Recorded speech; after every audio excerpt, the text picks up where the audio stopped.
Hello everyone, this is Wasim from Edureka and I welcome you all to this live session in which I'm going to talk about Python Pandas Library. So I'm sure most of you have heard about the Pandas library in Python, and it is an integral part of data analysis and serves as the building block of data analysis and data science. So let us take a look at the agenda for this session. But before that, let me get a quick confirmation if you guys can hear me or not. So if I'm audible to you guys, please type yes in the chat box.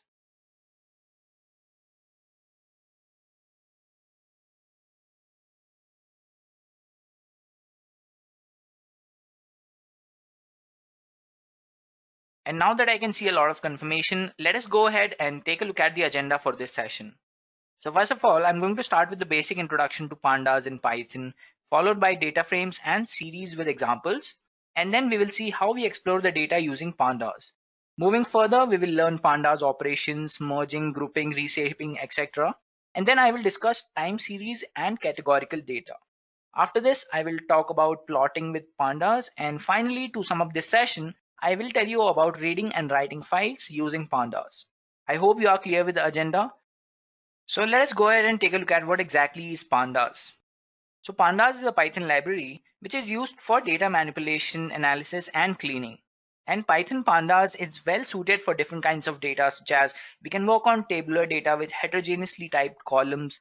We can work on ordered and unordered time series data, arbitrary matrix data with rows and column labels. We can work on unlabeled data, and we can also work on any other form of observational or statistical data sets. Now I'm going to tell you how you can install pandas on your systems, guys. It's very easy to install Python pandas. You just go to your command line or terminal and just type pip install pandas, or if you're working on an IDE such as PyCharm, you can just simply type in pip install pandas in your terminal over there, or you can just open the project interpreter and add the library over there. Since we are going to work on Jupyter Notebook, I'm going to tell you how you can install Python pandas on Anaconda. So you just have to do one thing. So I'll just show you guys how you install Python Pandas on your system. You open the Anaconda prompt. We'll wait for the prompt to set up. So you type conda install. It's already there in my system because I've already installed pandas since I've already worked on various data analysis projects, and it's a very integral part of it. Because to work on a data set, to read a data set, you require pandas, and it's just that you cannot work without pandas if you're working with any data related project. So this is how important Python pandas actually is. I'm going to tell you a few applications of pandas as well. So first of all, you can just say that Python pandas is an integral part of data, whichever project you're working on. So you can work on economics. You can use Python pandas for stock prediction. You can use it for recommendation systems. Then you can use it on neuroscience and statistics also you can use it for. And then there is advertising, so many data coming from different platforms. You can just analyze the data using pandas, clean the data for irrelevant inconsistencies in your data. You can do that using pandas, and then you can use it for analytics as well. That's the very basic use of Python pandas that I can think of. So right now that we know how pandas actually is in Python programming and what it is used for, let's go ahead and take a look at the very integral part of pandas, that is data frames and series. We'll wait for this to install, guys. Meanwhile, I'll just tell you what are data frames and series, guys. So data frame is a two-dimensional, and the size of the data frame is mutable, potentially heterogeneous data, or we can call it heterogeneous tabular data. So the data structure, which is data frame, also contain labeled axes, which is rows and columns, and arithmetic operations align on both rows and column labels. It can be thought as a dictionary-like container for series objects. Now, what exactly is a series, guys? So a series or a pandas series is a one-dimensional labeled array capable of holding data of any type, which is integer, can be string, float, Python objects, etc. And the access labels are collectively called index, and pandas series is nothing but a column in an Excel sheet. So let's just take a look at a few examples, and then you'll be able to understand this better, what I'm talking about, like pandas and series, what exactly they are. We'll be working on an example now. So I'll just take it to Jupyter Notebook, guys. So we have already created a Jupyter Notebook. If you are not familiar with Jupyter Notebook, guys, we have a full tutorial on how to use Jupyter Notebook, all the cheat sheet and everything. So you can just refer to those in our Edureka YouTube channel. So since I have already installed Python Pandas, I'm just going to import Pandas as PD, run this. I'm not going to face any problem running this command because I have already installed Pandas. Okay. So what this command will do over here, it's going to install the package, the latest release of Pandas for me. I think that's why it's not running. Okay, we have our first statement over here and we have successfully imported Pandas as PD. So I'm using the alias as PD. I hope you guys know what alias is. So let's just say I'm importing this library. So alias is going to be this one, that is PD. So for importing, I'll tell you why I'm using this. Now if I want to create a data frame, I'll just use df as my variable name for data frame. So I'm going to use the alias. Now when I type tab over here, okay, so this is how I can use my alias to create a data frame. So this is just to tell you how you use an alias. Now I'm going to show you how you can create a series and a data frame.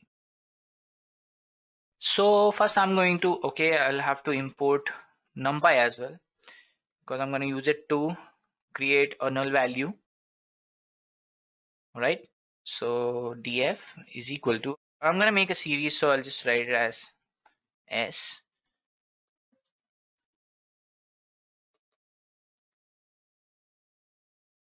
All right. Series. And I'm going to pass a list of values. Let's say 1, 2, 3, 4, 5, 6. And I'm going to use my NumPy now to create a null value like 8, 9, and one more value, let's say 10. So it's going to create a series. Now when I print S, so we have a series which has indexes which are already there and all these values that I passed inside a list. So this is how you create a series in Python, guys, using Pandas. After this, I'm going to tell you how you create a data frame. So for that also, I'm going to tell you how you create a data frame using a dictionary object and how you can create a data frame using series as well. So now what we are going to do is we are going to create a data frame by passing a NumPy array with the datetime index and label columns. So I'll take one variable, let's say date or dates. I'll just type it as D, and I'm going to take PD dot. So we're going to take the date range.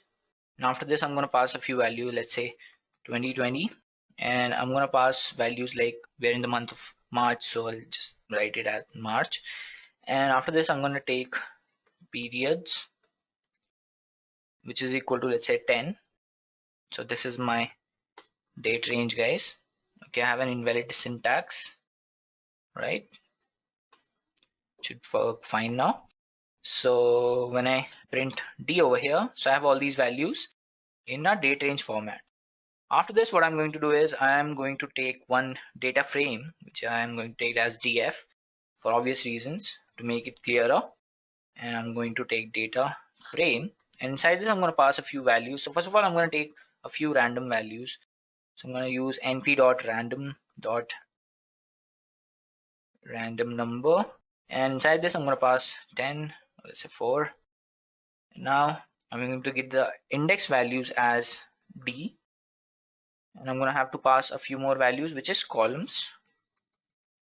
So I'll pass the columns as a list, and I'm going to take, let's say 4 columns. So I'm just going to take, okay, wait a minute, A, B, C, D. All right, do we have any errors? No. So now I'm going to print my data frame. So I have a data frame, guys, which I've created using, passing a NumPy array, and I have a datetime index with labeled columns, which are A, B, C, and D. This is my index, guys, and I have all these random values using NP array. So this is how you create a data frame, guys. Just a simple example, and I'm going to show you how you can create a data frame by passing a dictionary of objects that can be, converted into a series also. So I'll take, let's say again, df is equal to pd dot data frame, and I'm going to pass a dictionary over here now. So I'm going to take a few values first of all. So first value is, let's say A. Now after this, I have to pass something, right? Okay, I'm going to write, let's say, a list of 1, 2, 3, and 4.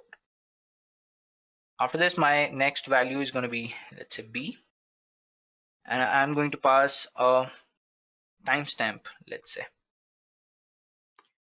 And for timestamp, I'm going to use the same I have used over here, 2020 0301.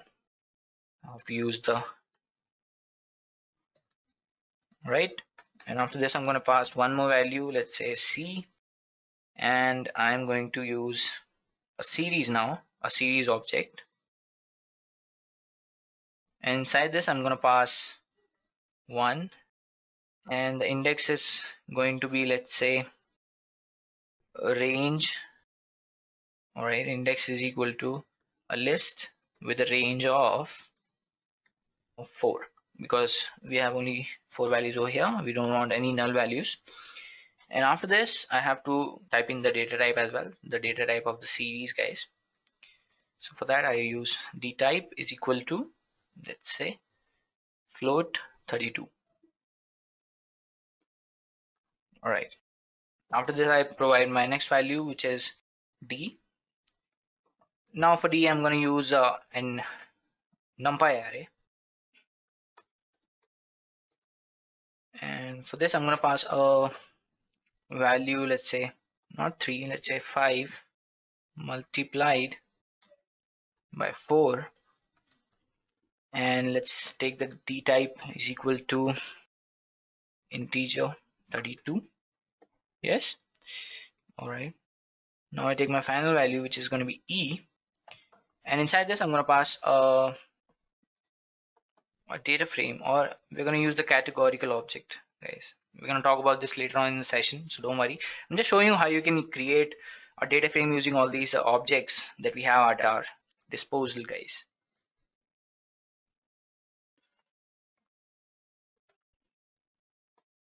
Now, instead of test and train, we can just call it as true or false. It doesn't matter. We are taking categorical object, so it has to be either true or false, or it can be 0 or 1, but it has to be decisive in a way that there are only 2 values. So I take another value, and for this, let's just say I give the value Edureka. All right, so our dictionary is done over here. So we have created our data frame, guys. There's no error. Now when I print this, so we have our data frame, guys. So A, B, C, D, E, and F. So we have all these values using different data types, or we can call it objects as well. So for that also, we can check the data frame, and we just write d types, and it's going to give us all the data types that we have. So we have date timestamps over here, integer, float, integer, category, and an object, because I have used a string over here. That's why it is giving us an object. But in the new release, that is Python 1.0.0, it's not going to be an object. It's going to show you it is a string. So don't worry, guys. And we have already made a video on Python Pandas 1.0.0 with all the features that have come with the new release, the new stable release released last month. You can check that out as well to check for the new features that we have come across. So now that we have done this, let us take a look at the next topic that we have, which is how to view data. So viewing data is basically, how you actually look at the data, or how you're going to look at the data using Pandas library. So we'll just jump right to Jupyter Notebook, guys, and I'll tell you what kind of functions or all those things you have at our bay that we can use to view our data. So we'll do one thing. First of all, we have data frames already that we have over here. So I'll do one thing. I'll just change it to df1 so that we have different data types, or I'm sorry, different data frames, guys. I'll run this, and this as well. Now when I check for df.d types, it should be different, guys, because we have already made a data frame using that. All right, it's not. So I'll run all the, wait.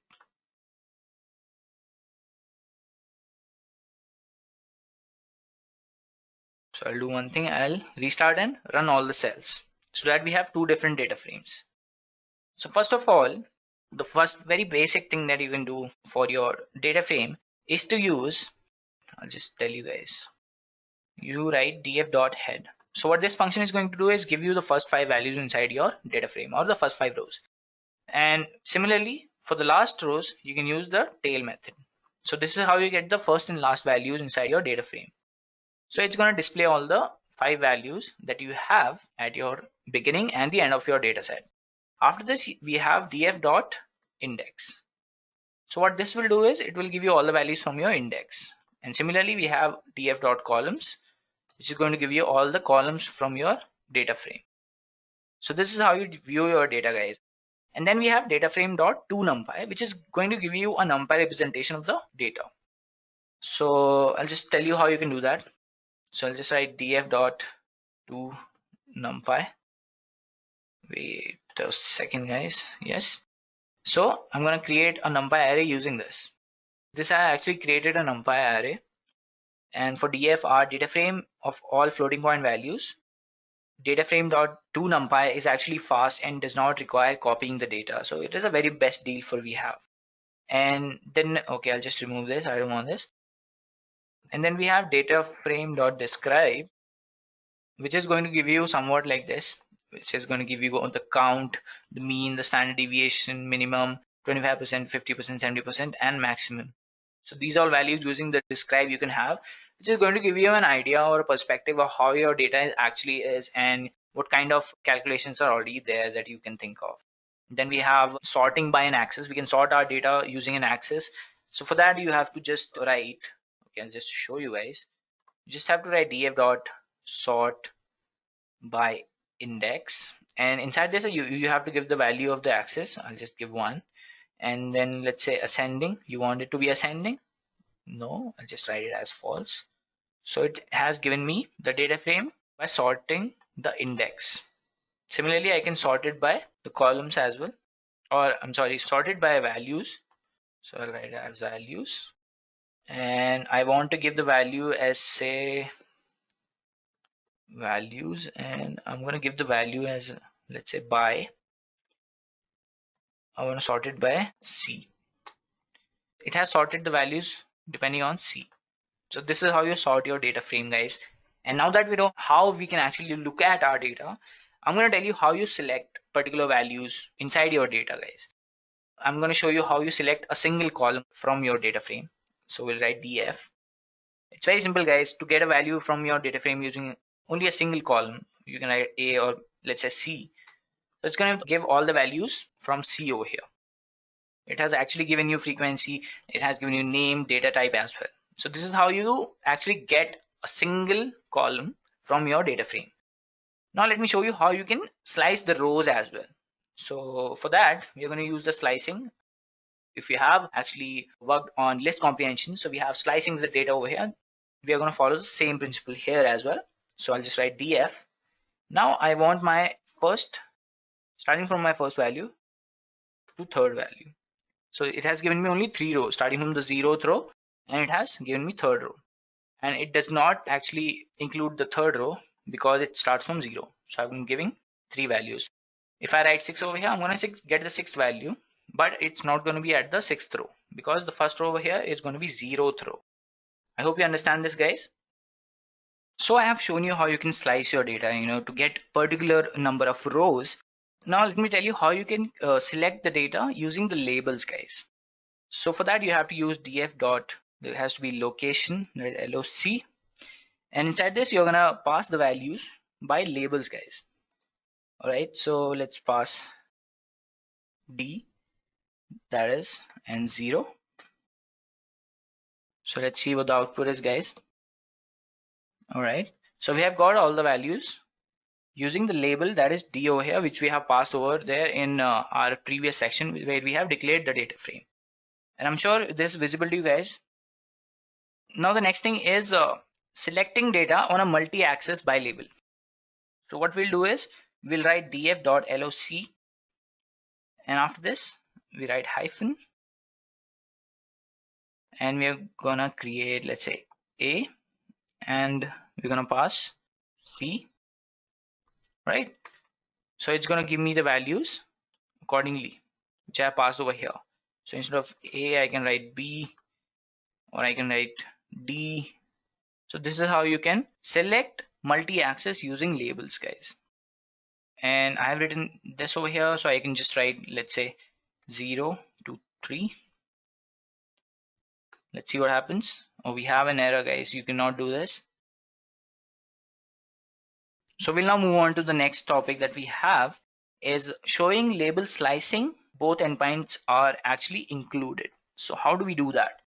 So instead of this, we can just, let's say, copy this, paste it over here, and copy this, paste it over here, remove this.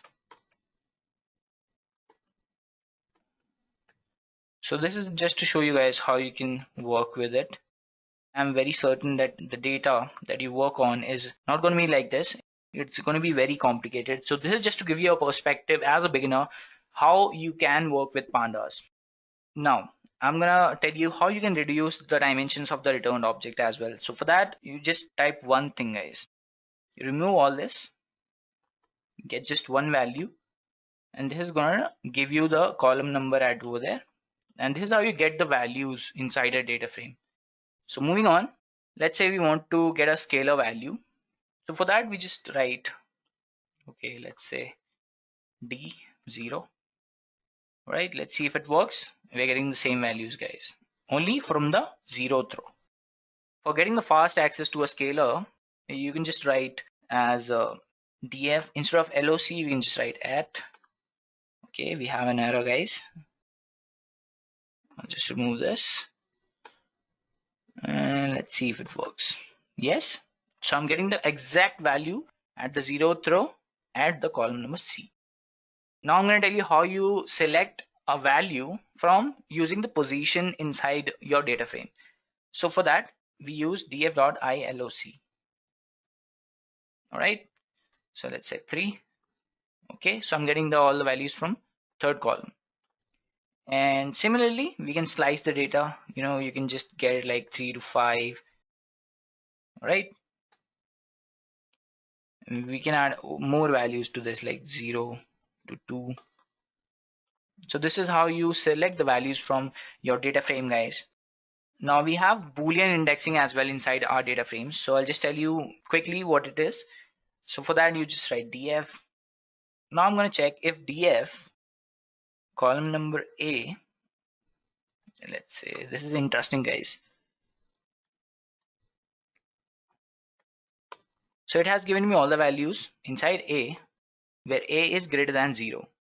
If I write here, let's say 2, I have no values because none of the values are greater than 2. So this is how you can get the Boolean indexing. This is actually important when you're applying functions to your data frame, guys.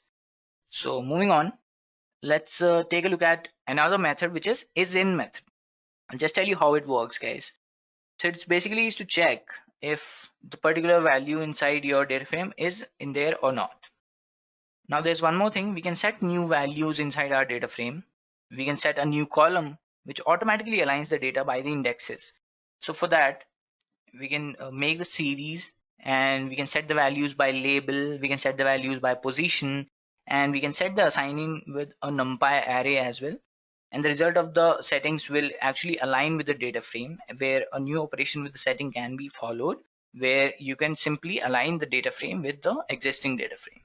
Now let's go ahead and take a look at the next topic that we have, which is handling the missing data inside your data frame. So let's jump right to it, guys. We'll go to Jupyter Notebook and we'll work with our missing values now. So pandas primarily use the value np.nan to represent missing data. It is by default not included in the competitions, and we're going to see the missing value right now. So first of all, you have to reindex. You have to do reindexing, which is going to allow you to change, add, delete the index on a specified axis, so which is going to return a copy of the data as well. All right, I'll just take df2 is equal to df dot reindex. So this is how I'm going to do the reindexing, guys. So index is equal to, let's say, d0 to 4. Yes, I'm going to get the columns after the reindexing, which is going to be equal to list of df dot columns, and I'm going to add one more column, which is going to be, let's say, e. All right, now what I'm going to do is I'll do loc. I'm going to check a few values. So instead of dates, I've taken d, guys. So d of 0 and d of 1 at e is equal to 1. Now let's check what is df2, guys. We have two null values over here. So this is how I'm going to show you how to handle missing values inside your data frame. So we have done reindexing. So first of all, I'm going to check for null values. So we have true over here, and we can get the count as well. Is null, and we count these null values. All right.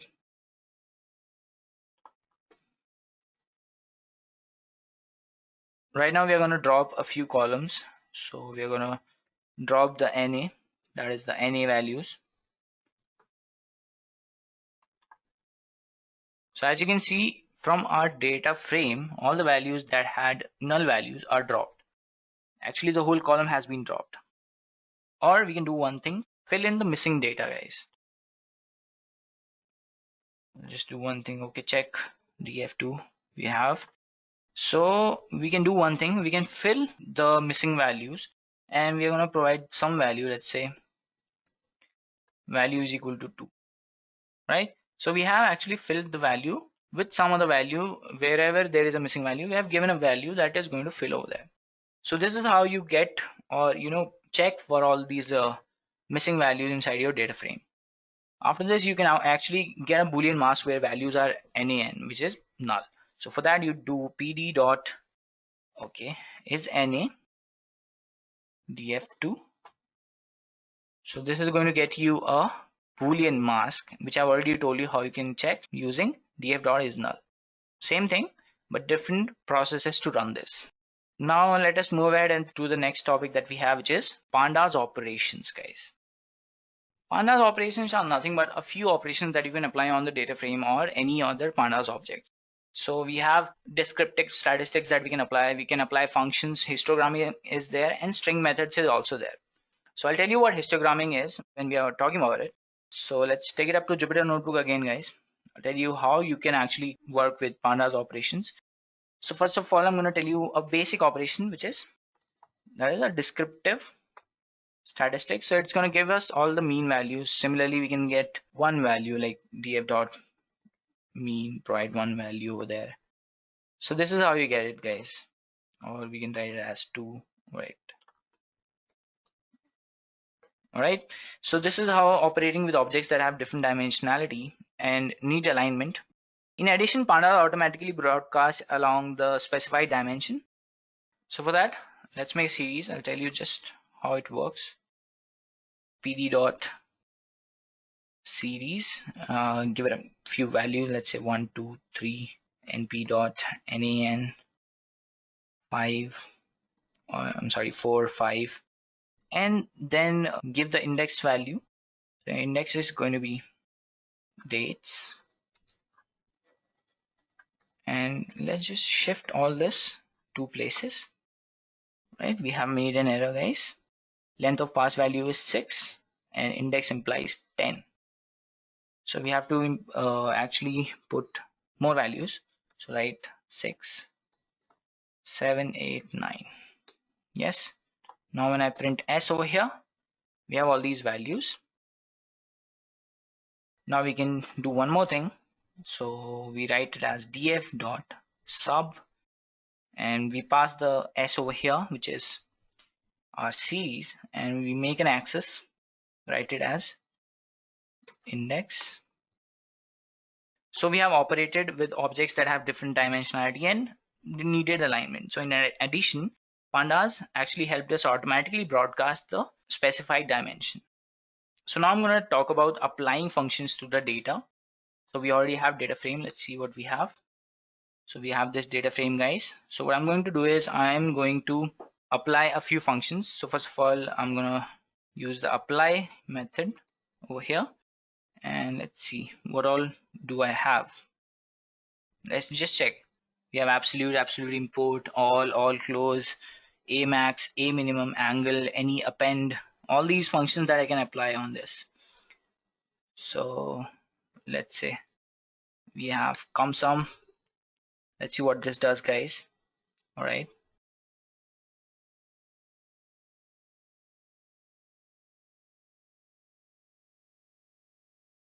So this is how it works. Now let's apply a few more functions, guys. So I'll write lambda x. So we are talking about lambda functions here. I'm sure most of you must be aware of the lambda functions that we have in Python. If you don't have any prior knowledge on lambda function, guys, there is a full tutorial on how lambda function works in Python, guys. So this is how we applied lambda function to get the subtraction between the x max and x minimum. All right. For all the columns, we have subtraction between all these values. So this is how we apply functions to our data, guys. Now I'm going to talk about histogramming. So histogram is a representation of the distribution of data. So this function we have, which is matplotlib.pyplot.hist, on each series in the data frame, resulting in one histogram per column. So what we'll do is we'll make a series, and it's going to give us value counts for histogramming. How do we do that actually? So we can just write as dot value counts, right? Let's see if it works. Right, we have one value for each. So this is how we get or do the histogramming with our data, guys. Now I'm going to talk about the string methods. So series actually is equipped with string processing methods in the string attribute that actually makes it easy to operate on each element of the array. So let's just move ahead with the example. So I'll make a series, guys, pd dot, let's say series, and inside this I'm going to pass a few string values. So I'm going to start with Edureka, write Python next. Let's write Jupiter, give it a few null values as well to make it a little or slightly different from perfect. All right, so give it a few values, let's say football. And looking at the current scenario, let's write world. So we have a series over here, guys. Now what we'll do, we'll take or use the string methods. So I'm gonna make it all to lower, which are already lower. So I'll make it to upper, guys, upper letter words. So everything we have changed using the string methods inside our Pandas series. These are all the operations that you can perform on Pandas, guys. So let's move ahead to the next topic that we have, which is merging. So in merging, we are basically going to merge two data frames together. So we have two functions, which is concat and join. So concat pandas objects along a particular axis with optional set logic along the other axis. It can also add a layer of hierarchical indexing on the concatenation axis, which may be useful if the labels are the same or overlapping on the past axis number. So let's take a look at the example for this. So we have our data frame. I'm going to use pd dot data frame. Give it a few values, let's say np dot random number from, let's say, 10 and 4. All right, so we have all these values. Now what I'll do is I'll break it into the pieces. So how to do that? So let's say I write it as df2 is equal to df from first to third row. The next one is df from third to, let's say, seventh row, and then we have df from seventh to the end of the data. So this is how I am going to break it into the pieces. Now when I write it as df2, we have 3 data sets. Now I'm going to use the concatenation function using concat. All right, I'm gonna concatenate df2. So this is how I've concatenated the missing pieces, not the missing pieces, the several other pieces together using the pandas concat function. Now let's talk about the join function that we have. So for this, basically I'm gonna tell you how you can do the left and right join. So for the left join, I'll write left is equal to pd dot data frame, and let's see, first value, let's say A,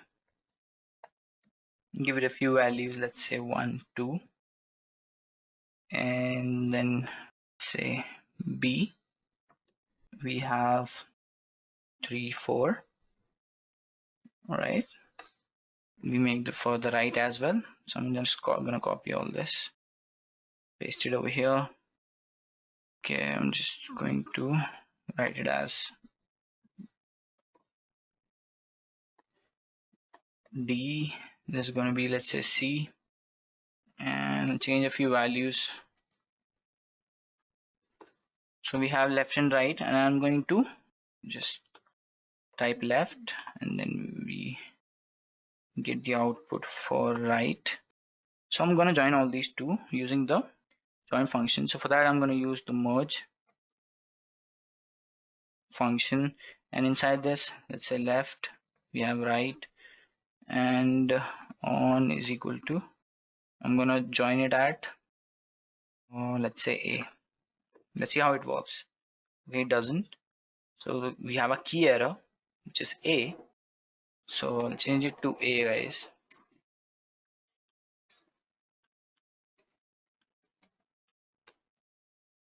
So we actually joined using the merge function over here. And another example that I can think of is, let's say we have left and right. We can change the values differently, and we can just group them together. Now what I'm going to talk about is grouping, guys. So how you do the grouping of different data inside your data frame using Pandas. First of all, for that, you have to split the data into groups based on some criteria that you have. And then after that, you apply some functions on them. And then later on, you can combine the results into a data structure. So first of all, you have to get a data frame, guys. So let's see, we have a data frame over here. So we can actually group it by, let's say, right, I'll just write group by, say A, and I'm just gonna sum.